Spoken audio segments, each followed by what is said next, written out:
Welcome to The State of Us. Real people with honest opinions and the future of responsible media. Here's your host, Justin T. Weller. It is time to break up Facebook. According to Chris Hughes, co-founder of Facebook, Mark is a good guy, but the company I helped him build is a threat to our economy and democracy. So why do you care? Who cares if Facebook is a threat to the world as we know it? Hopefully this is a rhetorical question, but there are a number of different ways you could care. And of course, we've got someone here uniquely qualified to tell us why you should care, none other than your friendly redneck liberal, Lance Jackson. It's Facebook. Yeah. Is Zuckerberg a captain of industry, or is he the evil one reincarnated? yes. I mean, that's why you should care. Is he changing the horizon for the future for all people, or is he a monopoly that is keeping other people down and mistreating workers and mistreating the people who are using it and opening us up to all kinds of issues and problems through his monopolization of the entity? So the New York Times published this op-ed from Mark Hughes, again, co-founder of Facebook. There's also an opposition that's entitled "Breaking Up Facebook is Not the Answer," and that was written by Nick Clegg, who's the vice president of global affairs and communications for Facebook. So you've kind of got this interesting dynamic, and we're going to try to highlight some of both, and then of course give you our input as well. But I preface that so you know that you can go read these. I mean, Lance, I don't know how many words, 4,000 words maybe given for Probably. For the co-founder of Facebook, who, again, just to highlight, is not currently involved in Facebook, hasn't been for over a decade, and sold all of his shares in the company in 2012. Just to be clear of, that's not saying he's a good guy or a bad guy. That's just saying make sure that you understand one of them is currently employed by Facebook. The other one has no current tie other than just the title of co-founder, which obviously he doesn't lose just because he's not. But as mentioned I know the response article, and maybe even in the article written by the co-founder of Facebook, they both, I think, mentioned the 1800s and, you know, the captains of industry and the robber barons Yes. of JP Morgan and Vanderbilt and Carnegie and Rockefeller, you know, and it was the same. Many of their points and discussion pieces are based on that same discussion that you have in history class. Were these wonderful people who provided all kinds of things to society, or did they abuse their power and take advantage of people? And probably the truth is somewhere in the middle. Yes, they did both of those things. And that's kind of where Facebook is. And now we're given this, okay, so what do we do with them? You know, we had the big progressive movement after that and tried to break up monopolies and trusts, and because we wanted to take care of the people. And that's kind of the question and the issue that we're faced with today. And in many ways, it's the same issue, is that back then, steel, oil, electricity, railroads, cars with Henry Ford were all brand new to people. The Gilded Age. And it was, right, but it was, what do we do with these things? We don't know.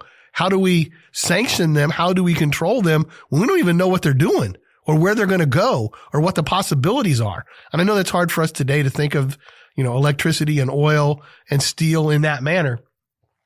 But that was the same way they thought of those things as we think of social media, Facebook, you know, governments coming in and using Facebook to maybe try to control or taint elections in the United States, hate speech, but also bring out fundraising and letting people operate small businesses, become entrepreneurs using Facebook and social media. So here we are trying to regulate an industry that we really don't know where it's going or what it could do.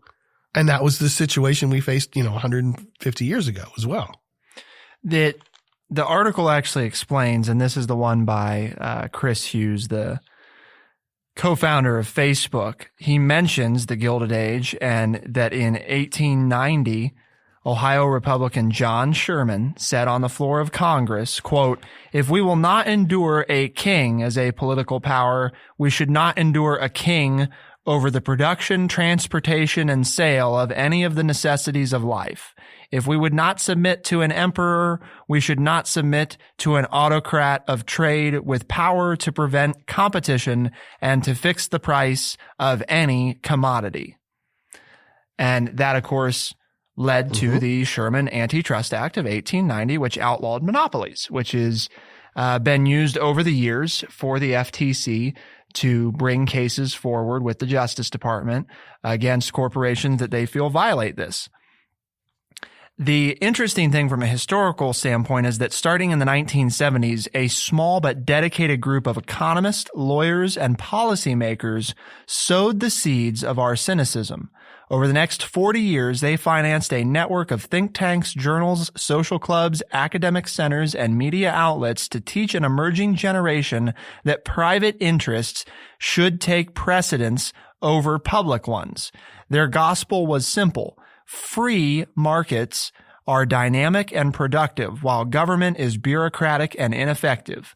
By the mid-1980s, they had largely managed to relegate energetic antitrust enforcement to the history books. Because prior to that, Lance, there was quite a bit of breakup that went on.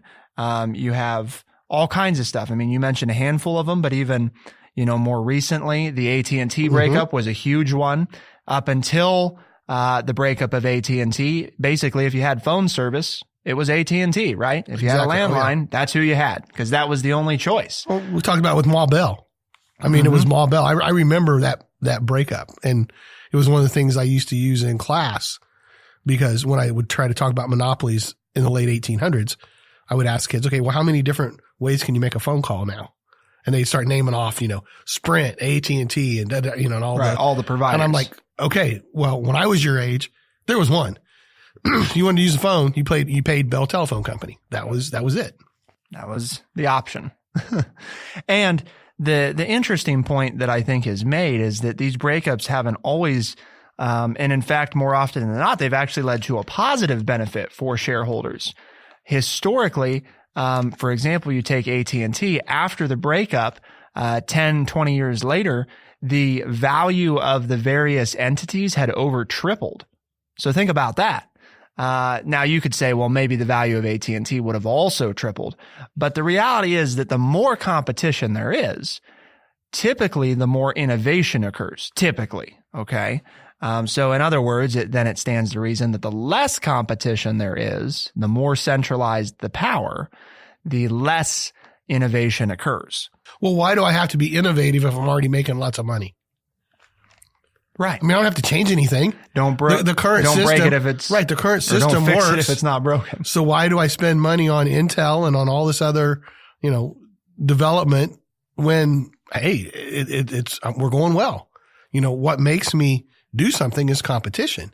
And the piece points out that, and here is what I sense that Facebook is a monopoly. When Facebook is faced with a challenge, they can just buy out the other company or develop that company's whatever idea they've come up with and add it into Facebook.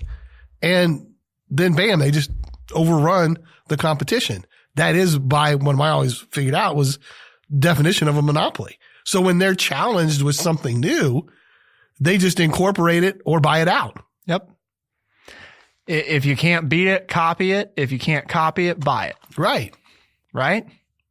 I mean, and again, that's just smart business. It's not to say that Facebook's doing anything that if you were leading the company, you wouldn't do the same thing. But that's why we have some of these agencies in place, is to decide at what point have they crossed the line of being a good business and taking advantage of people as a result of being a good business. Right. I mean, John Rockefeller made his money in oil, but he wanted to be richer than Andrew Carnegie. So he started buying up iron ore mines around the United States. And Carnegie's like, what? You don't have any use for this. And Rockefeller's like, yeah, well, you never know what I might want to do. Well, Carnegie didn't want to be in competition with Rockefeller. So he bought up all the iron ore mines that Rockefeller had so he could control it. And then Carnegie said, you know what? This is cutthroat business. I don't want to do this anymore. And so JP Morgan said, well, I'll tell you what, I want to create the biggest company in the world. And he bought out Carnegie U.S. Steel for $480 million, which at that time was more money than, all of the .com people have now. I mean, those three guys were adjusted for inflation. Adjusted for inflation, they were richer than Bill Gates. You know what I'm saying? But it was that kind of what they were doing. It's like, okay, I want to be bigger than you, so I'm going to do this, and then you have to come after me. And then, I'm going to sell out to this guy, and now he becomes the richest of everybody. And that's just the way they do business. And what people don't understand is more and more workers. I was watching this weekend, a documentary, and it was an astounding number. Like 20% of all steel workers in the United States in the 1890s were killed on the job. Wow. A lot. I mean, it was a risky business. Yes. And there was no insurance, no health benefits. Right. Now, we're not talking about the people who got hurt on the job, but they were, again, going to make money. So how do you make money? Well, you work your employees longer and you pay them less money, which then makes work more dangerous. And that's what we're talking about now. Dangers, not necessarily to the workers, but now to the general population and what's going on here. I mean, the arguments are the same. We have to decide, is this what we want or not? One of the differences, and I think this is one where people have struggled more with whether or not to break up Facebook, is this question of, well, are they really fixing prices per se? Because that's typically, right, when we think about a monopoly, it's a company offers a fee for a product or service, and in the acquisition of other organizations or in coordination with other companies, they conspire to create a monopoly in which nobody else has a say in what the price is. I think that's a lot of times what comes to mind. So then the question is, well, Facebook doesn't do that because I don't pay anything to use Facebook. Here's where to me, this is where the argument gets interesting. And I think part of where you have to broaden your horizons of what the Antitrust Act was intended to do. As our guy who kind of championed this came up with, John Sherman said, if we would not submit to an emperor, we should not submit to an autocratic of trade with power to prevent competition and to fix the price of any commodity. Well, let's talk about what is a commodity, right? Knowledge, for example, could be considered a commodity. Data, a commodity, right? Mm-hmm. And information. I mean, again, if you're out there and you refute that information is a commodity, I'm not being facetious. I'd love to hear the argument, but I think that's a tough case to make, especially in today's age, right? Right. Information, especially when it comes to the web. By the way, Caleb did our adjustment here for us. Adjusted for inflation, $480 million in 1901, which is when Carnegie bought U.S. Steel, would be worth $14.1 billion in 2016 money. That's good to know. But JP Morgan created U.S. Steel. He bought out Andrew Carnegie. Yeah. So it wasn't Carnegie, but Carnegie got the money. Yeah. Yeah. He's the one that got the money. The $14.1 billion. And he earned 5% interest. So he made basically $20 million a year that he could give away. That's pretty good. Basically $24 million at a time when he didn't have to work for much. Right. After that. At a time because there was no personal income tax at that time either. Right. Because that didn't occur until 1913. Well, what? You mean people didn't pay taxes back then, Lance, on their income? No, they paid tariffs. Oh. So now we do the same thing. Now we pay an income tax plus we pay taxes on incoming goods. Yes. That's nice. So a couple more statistics. How prevalent is Facebook? Well, this depends on who you ask, right? Let's talk about the things that you can't dispute. For example, you can't dispute that Facebook has 2 billion users. Okay. I mean, yes, you could dispute how many of those are real people versus not. By most external analyses, you come up with well over 80% of those 2 billion being real verified people. Okay. So being conservative, we'll say 1.8 billion. Okay. 1.8 billion people. That's a lot of people, Lance. And that's a significant portion of the world's population that are on Facebook. About 70% of American adults use social media, and a vast majority of those are on Facebook products. Now, this is the key, because you might be out there saying, like if you're a Caleb Spinner of the world, ew, Facebook. I don't use Facebook. It's not cool. But do you use Instagram? Because that's owned by Facebook. It's controlled by the same Mark Zuckerberg.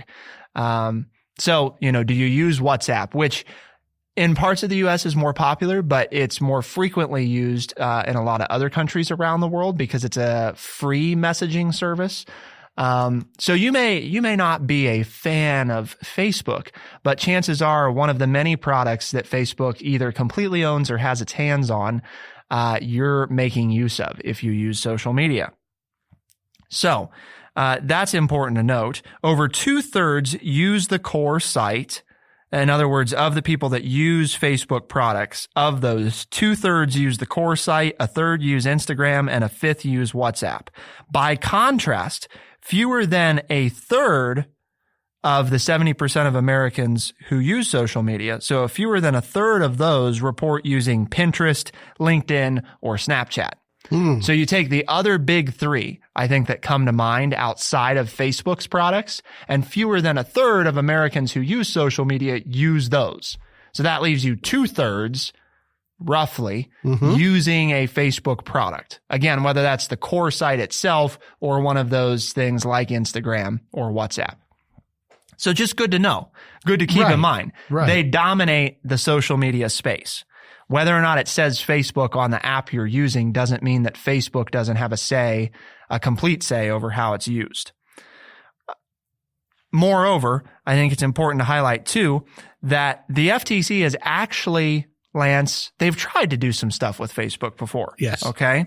In one of the government's few attempts to rein in the company, the FTC in 2011 issued a consent decree that Facebook not share any private information beyond what users already agreed to. Now, Chris Hughes argues that Facebook largely ignored the decree, and last month, Facebook predicted in an earnings call that it would need to pay up to $5 billion as a penalty for its negligence, which is ultimately just a slap on the wrist. Facebook shares surged 7%, adding $30 billion to its value, which is 6 times the amount of the fine. So they announced that they're going to have to pay a fine of $5 billion. Shares go up by 7%, add $30 billion in dollars, which is 6 times the amount of the penalty. So what did the penalty do, Lance? It gave them more money. Right? Because, you have to pay out $5 billion and you bring in $30 billion. I think most of us would still take that deal, right? Right. It was a drop in the bucket for what they do. It's not, it is a slap on the wrist. Maybe not even a slap on the wrist. I think it's more of a wag of the finger, right? Oh, you shouldn't do that. Why is this? And that harkens back to what we were talking about in the history piece, which is there's been an aggressive effort to basically convince Americans that we shouldn't interfere with business, okay? This, though, I think is where the key. You have a Republican, right, who passed the Antitrust Act because what he understood was that innovation serves the public good. Competition serves the public good. What I think you look at and say has been happening is a move away from competition, of being lazy, of being scared to compete, because these companies don't want that, right? They want stability. They want certainty. They don't want to have to innovate. That's expensive. It's expensive to innovate. So I think there's a pretty good argument on that side, but Lance did do some highlighting for us to give us some of the alternative to that, some of the opposition to that. But before we talk about the other side and what the counter to this is, and then, of course, what our ultimate, where we stand on this, we have to take a moment and let you know, why are we doing this, Lance? What are we trying to accomplish by having this conversation? I've been trying to figure that out because I'm not being, I know. I've just seen if people pay attention because they probably go get something to drink during this part of the show. And I was just making sure I'd get their attention today. Oh, okay. Yeah. Well, we do this because our mission is to educate people by providing honest, open, and respectful conversations. All right. And Caleb, if, people don't think that we're upholding that standard, in what way would they let us know? How would they tell us, hey, we're going to hold you accountable? They will email ethics@truechat.org. Okay. And how do you spell TrueChat? TrueChat. Excellent. +5. So we're going to, again, look at what's the counter to this. I mean, you got a co-founder of Facebook saying, we got to break up Facebook. And this is a pretty strong argument, right? But there is another side to look at here. And of course, we want to try to look at least one other side. And we'll do that right after this word from one of our sponsors. Welcome back. Breaking up Facebook is not the answer. Breaking up Facebook is not the answer. That's what Vice President of Global Affairs and Communications for Facebook says in response to this article. I just like to give the New York Times a little credit where credit's due, right? They put, in fairness, they did give about 4 times the space to the Facebook needs to be broken up. However, I think from an editorial standpoint, you tell me if I'm wrong, Lance, the co-founder of Facebook saying that Facebook needs to be broken up gets more ink than the employee of Facebook saying it shouldn't be. I mean, you know. True. Generally. Still had a voice, though. Yeah. And he was able to make some points. Right. Well, I'm saying I don't think that's a wrong decision. You give more ink to the person who helped start the company than you do to the employee who's in charge of shaping the image of the company. That's a good point. Because the person in charge of shaping the image should, you would hope, right, be trying to frame this in a positive way and explain why we shouldn't break up the company. I mean, he wouldn't be very good at his job if he said, yeah, I'm on the same page as you. That probably from a business standpoint, you might have to look at a new global affairs and communications president. So he says, what matters is not size, but rather the rights and interest of consumers and our accountability to governments and legislators who oversee commerce and communications. We concentrate on 4 key areas. 1, reducing the amount of harmful content that people post. 2, protecting democratic elections. 3, supporting unified rules for data privacy. And 4, giving individuals more ability to easily move their data. In all these areas, we believe that governments should make the rules consistent with their own principles, not those of private companies like Facebook. He goes on to explain, it will seem perverse to people in Europe and certainly in China to see American policymakers talking about dismantling one of America's biggest global players. Almost all of our revenue comes from digital advertising, and most estimates say Facebook's share is about 20% of the United States online ad market, which means 80% of all digital ads happen off of our platform. These laws developed in the 1800s are not meant to punish a company because people disagree with its management. Their main purpose is to protect consumers by ensuring they have access to low-cost, high-quality products and services, and especially in the case of technology, rapid innovation. To me, Lance, this isn't so much directly agreeing with most of what I think Chris Hughes has to say. In fact, in some places, he cedes the same, especially early on. What matters is not the size, but rather the rights and interest of consumers, right? And even in talking about that governments should be involved in deciding what those standards are. I think he's getting more at we shouldn't be broken up, but the government should do a better job of saying these are the procedures and policies. They're kind of looking at the government and saying, we've told you that we think there needs to be more clear policies and regulations, and you haven't come up with anything. So don't get mad at us. We're just playing based off of the rules of the game that are in place. But some of his claims are part of the arguments as to things that Facebook aren't doing. Right. They're not protecting elections. They're not protecting the privacy of people. So even the things that of his 4 points that he's claiming to do, I would argue that Facebook's not doing 3 of them very well. Right. He says we concentrate on 4 key areas. Right. And the point is very careful in the word okay, choice, so you're concentrating on it, but you're failing. So because you're failing, maybe you're failing because you're too big. And the whole point is we're not going after you because you're so big. We're going after you because you're not doing a very good job at what you say you are concentrating on. So that would be my counter argument to him. And that is, we're not coming after you because you're big. You can be big and be doing things correctly. You're just not doing things correctly.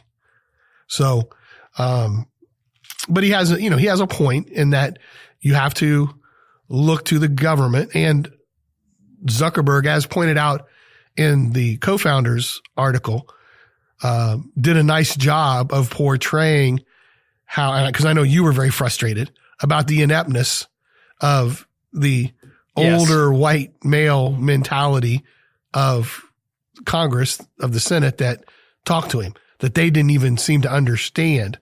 And the co-founder, who wrote the first piece, said that's exactly what Zuckerberg wanted to point out to people, that you expect these people to tell me how to run my company? Right. They don't even understand how the internet works. They don't even understand how Facebook works. How in the world do they have the right to tell me what I should be doing when they don't understand how the business and how the property functions?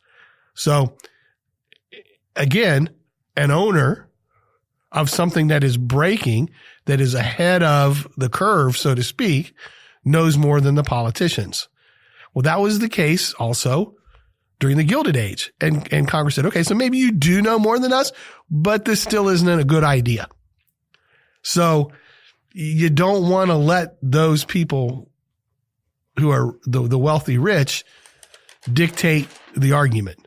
One sign that some of Washington may be waking up to the situation at hand is that on Capitol Hill, Representative David Cicilline has taken a special interest in checking the power of monopolies. And here's the big one. Senators Ted Cruz and Senator Elizabeth Warren are calling for more oversight together. When do you get Elizabeth Warren and Ted Cruz to agree on something? That should be a sign. Not very often, Lance. Right. That should be a sign. Not very often.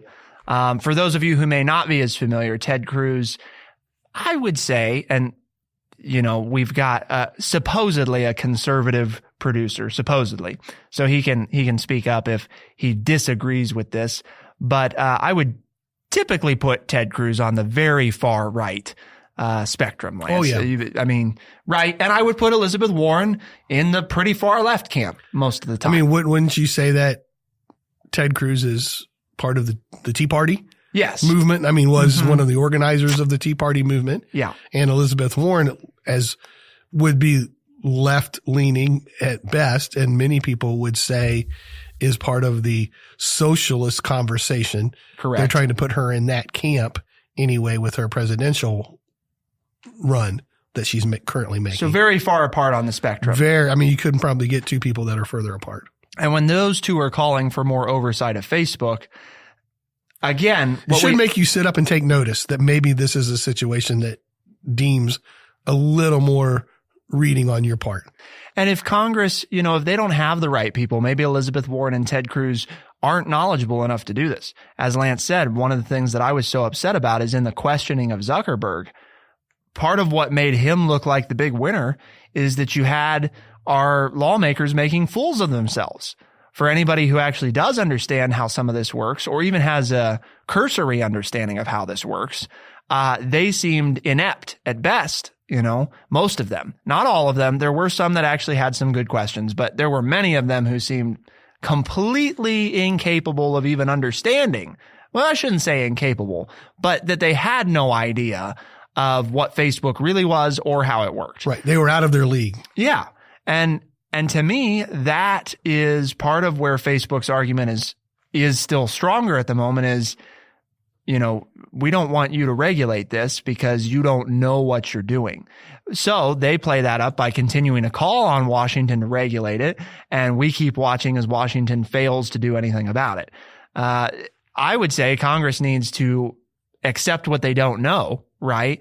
And seek that outside counsel and input. Put together a board of advisors from people who are inside the industry, both on the business side and on the advocate side for privacy, and get some consultation on this, get some briefs, get better educated so they understand what they're trying to legislate. Let's talk about solution though, Lance, because we only have a few minutes left. Okay. So before we wrap into solution, are you on the perspective of something must be done? About Facebook? Yes. Then we must do something, whether that's break it up, whether that's a new agency, whether that's a new policy, something. Yes. Okay. So assuming that we're operating under that, the co-founder, again, Chris Hughes, proposes a few of the following things. One, break up Facebook, Instagram, and WhatsApp. In other words, separate them back out into independent companies to spur innovation. This, of course, is by no means unprecedented. It happened with AT&T. It happened with all these companies that we mentioned before, right? It would not be the first time. It won't be the last. It can be done. And the FTC has the authority with the Justice Department to begin that process, right? Exactly. So he proposes that's step one. But he said it doesn't end there. But I'm a Gen Zer. How am I supposed to live without telling people about my life on social media? You'll still be able to. They'll still just each be owned separately again, instead of owned by the same organization. Okay, there we go. We can do that. And controlled by the same man. And the hope would be that doing this with Facebook ultimately would then spur competition again between Instagram, Facebook, WhatsApp, Snapchat, LinkedIn to say, how do we get users to come to us? Well, we have to offer something the others aren't offering.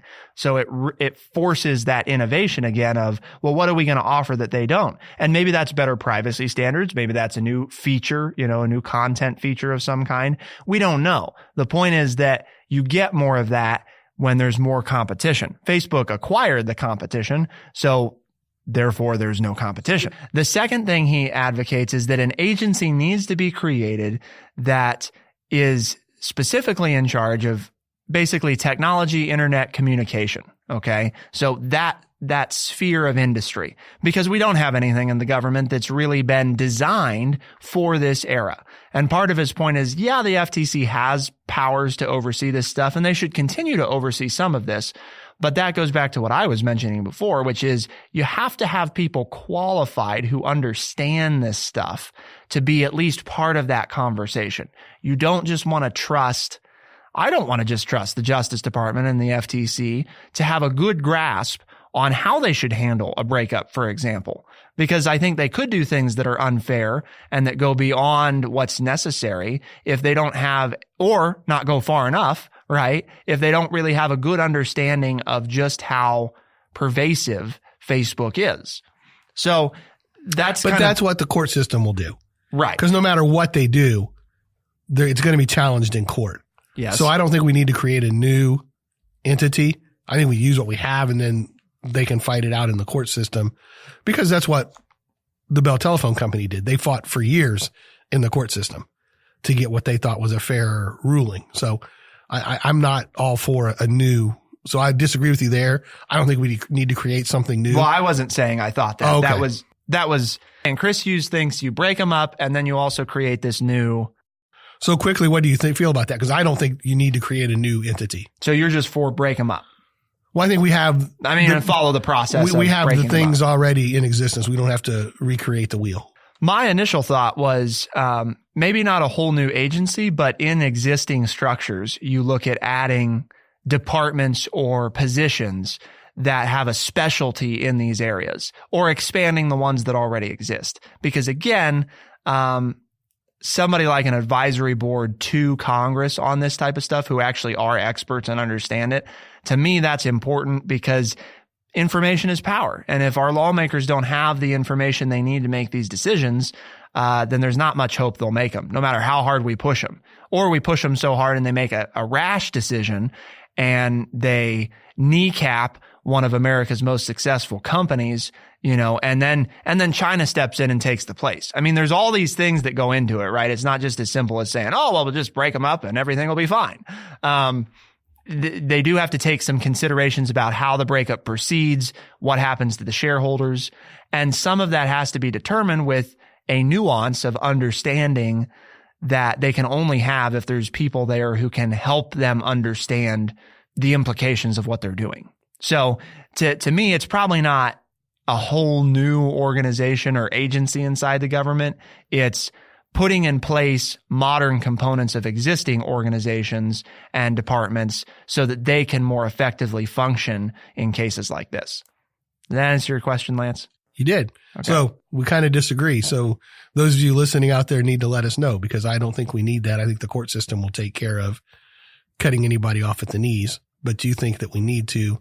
So I think the process will make sure that it doesn't hurt the company, but you think we need something, which is fine. It's okay for us to disagree. Yeah. But if you've got another answer out there, you need to let us know too, right? I mean, that's we're all about hearing from everybody else. I think the process is more than, I think the process itself is fine. I think the people who are handling the process, most of them are not well enough informed about it. So again, that can be satisfied in a number of ways. They could just do a better job of getting informed about it. Or you put people in place who oversee that. Or there's other options out there, like not breaking them up at all. I'd opt for, seeing what you can do, and seeing how far Facebook will go prior to forcing them into breaking up, to respur some of that competition. But boy, it's hard. 2 billion users, $500 billion in value. That's tough. That's a big one. That's a big ask, to compete with the likes of that.